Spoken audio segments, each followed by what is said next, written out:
The welcome signs are up as the UK, France, and Germany promise to increase the number of refugees they will accept in an effort to ease the refugee crisis striking Europe.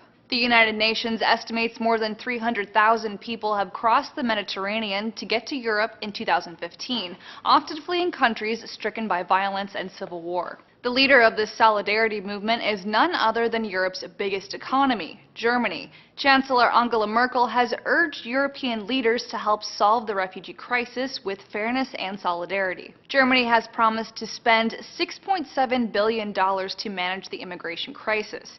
800,000 refugees are expected to arrive in Germany by the end of 2015. A tent city is now in Berlin to house around 700 refugees.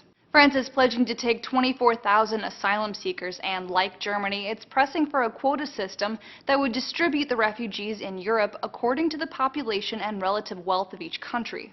And UK Prime Minister David Cameron has announced the UK will take in 20,000 Syrian refugees and set aside $150 million for humanitarian aid. But Cameron's only offering to resettle refugees in Jordan, Lebanon, and Turkey, rather than those already in Europe. He argues this ensures there will be no incentive for refugees to risk the passage to Europe.